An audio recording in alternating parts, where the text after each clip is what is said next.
Hi folks, this is a really exciting time because we are moving from the section of the course where we've been focusing on sight into the section where we focus on sound. Now, I love sight and it's pretty good, but sound is something that we often overlook and we begin to just take it for granted. It's just in the background.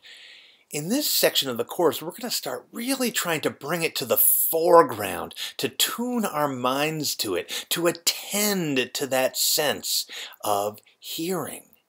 It's a good word, right? Attend, to tend to be mindful of what we are bringing in through our hearing. If you just stop right now and you just listen, you just hear all sorts of things. I actually just heard lots of things. I just actually hear right now. You probably couldn't because the microphone on the computer wouldn't pick it up, but there's rain on the roof and there's this little bit of a high-pitched sound, which I think is coming from the light up there. There's all this stuff going on. I sometimes can hear my own heartbeat. You can hear all kinds of things if you stop to pay attention. So the goal with this first assignment is going to be to have you pay attention to some sound effects that you're creating. You're going to listen for the sound of things. You're going to look around for things that have interesting sounds. I was just eating lunch, and here's some hot sauce. What a world! Hot sauce is... and it's different. Depending on which way I hold it, slight differences. I bet a blind person could tell which way I was shaking it. So what I want you to do is to listen around you for the sound of things in your lives. Mess with them. Pick up something that you wouldn't have picked up otherwise.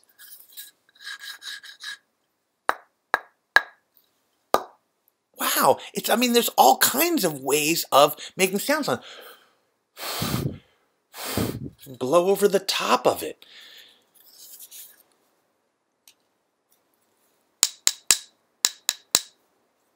I don't know what's cool. What's cool? What's cool is us paying attention. That's what's cool. So, you'll try a whole bunch of different things, and a few of them you're going to end up using for the project. I want to give you a little bit of background on sound from a scientific standpoint. Talk about what sound is. At its most basic level, sound is vibrations, things going back and forth, whacking into the air. So if I pick up the cymbal here, I have a little cymbal, and if I go and hit this thing with my cymbal whacker, my mallet, okay, if I go to hit it, it's going to deform the surface of this cymbal. It's going to push it in slightly. And then the surface of the cymbal is going to spring back out. But it's going to spring back out just a little bit too far. And then it's going to come back in. And it's going to spring back out. And every time it springs back out, it's going to whack into the air, which is going to whack into the air next to it, which is going to whack into the air next to this. It's sending out these compressions through the air.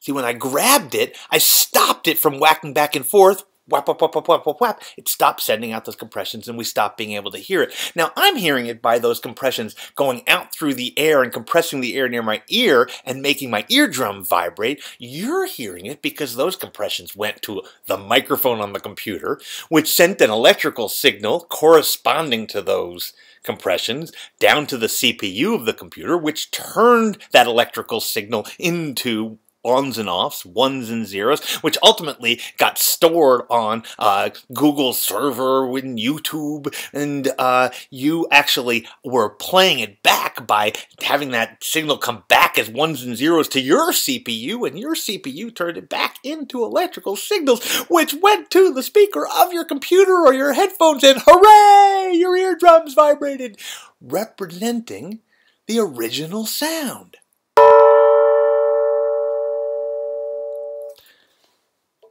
It's incredible.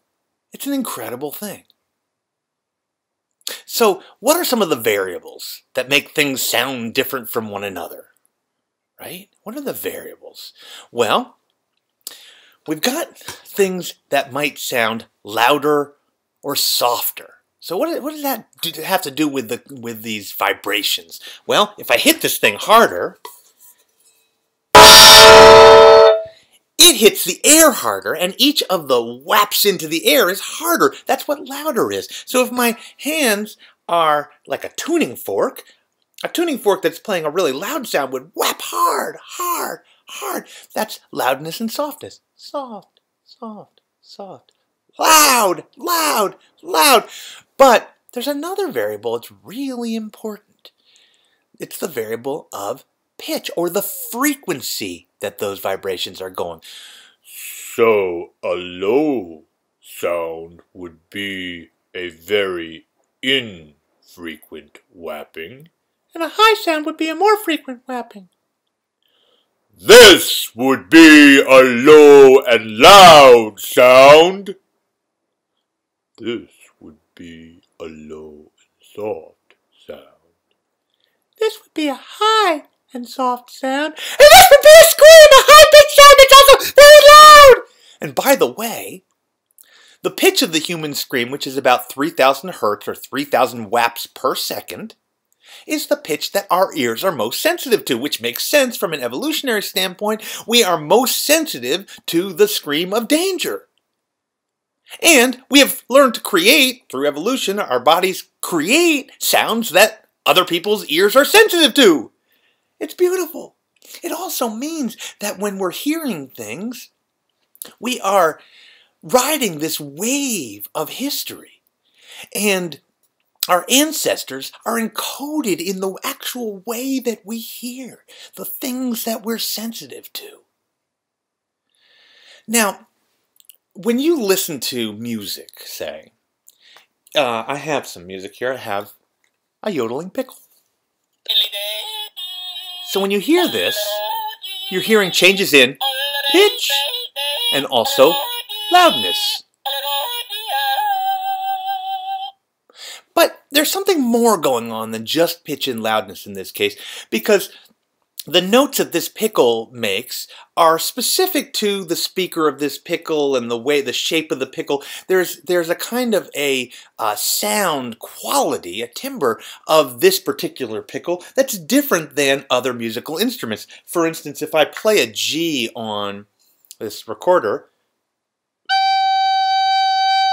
it's a note, but it has other qualities to it. There are harmonics in these various parts of the sound wave that are not pure vibrations at a certain frequency, but have other kinds of qualities going into it. That overall it's a G, but it has a very different G-ness than the guitar or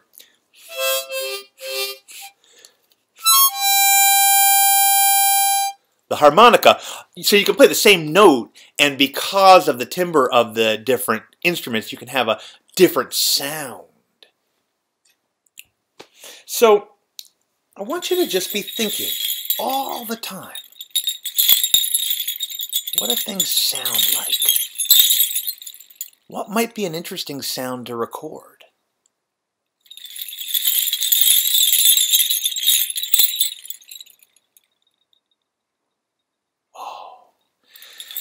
I just can't get enough of this. It's awesome. I mean, you might think I'm just going on and on about this for the video, but this is not just for the video. I really feel this stuff. I mean, this is what we do as human beings. At our core, I think we're enthusiastic. We can be anyway. Enthusiasm is so important. We've got to cultivate in ourselves. You know what it means? Enthusios and theos. It means the spirit inside, having the spirit to care about the world. Now, you can just sit around by yourself, and just when you're bored or waiting for something, you can go, and you can feel, Try it. I'm going to wait. You're going to do it. Go, now, put your hands on your head. Really, I'm serious. And you'll feel your head. Oh, I'm feeling it vibrate even as I'm speaking now. But if you go, real low, up in your nose, you'll feel it vibrating. That's the sound of your voice vibrating your skull. And that's the reason your voice sounds different to you than it does when you record it. Because when you listen to your own voice, you're listening to your voice through your skull bone. And that's not the way that your voice sounds to everybody else. I'm sorry, you actually sound the way you sound on a recording. And it sounds beautiful. Believe me, I've talked to all of you on Skype. You're beautiful. But you're not used to the way you sound on a recording, because you listen to yourself mostly through your own skull bone, which makes things sound a little bit different. Now, you can find out about how things sound different when they travel through solids than when they travel through the air by doing this. This is a favorite party trick of mine. It's not really a trick. It's just it's a thing that when a party is sort of winding down and everybody's leaving, they're like, oh, that was an okay party or whatever. You ask the host or hostess, hey, do you have an oven rack? Everybody's got an oven rack, right? So you get their oven rack and you get your shoelaces. You usually got shoelaces around. Somebody's got shoes that have laces, and you hook it up like this. So it's just the oven rack with some strings here, and they've got loops on them, and you put your fingers through the loops, okay, or you have your people do this at the party. I'm going to move the computer back just a bit so I can show you this. Now, you put your fingers in your ears. It's real important that whoever's doing this has it hanging free. The oven rack is hanging free. And then you can have somebody bang on it with their fist. I'm doing it with my knee here.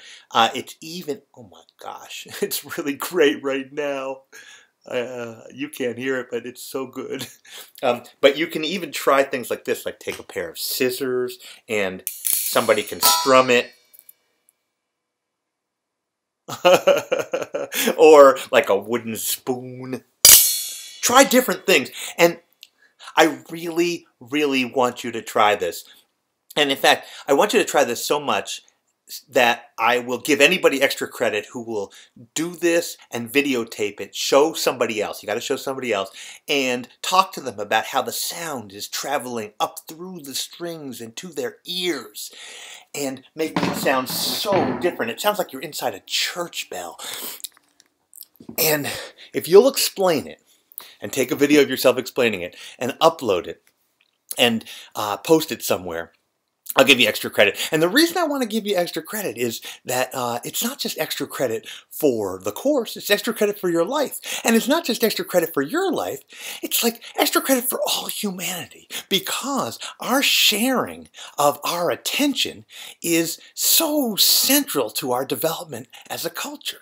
Because if we can show that we care about the world, that we can look at things from multiple perspectives, that's the heart of empathy. I'm not just teaching a course about media. I really don't feel this. This is not just me going on and on. Up to this point in the course, maybe these videos have been a little bit subdued, and I mean, not maybe that subdued, but anyway, a little bit.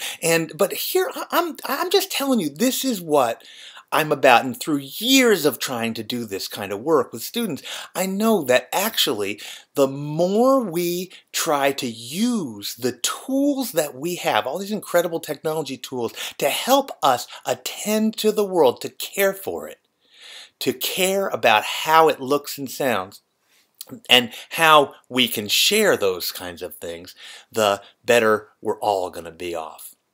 So, I hope you have a wonderful, wonderful week and enjoy making this project with sound effects. But more than that, just enjoy paying attention to your ears and your mind and your friends and everything all around you.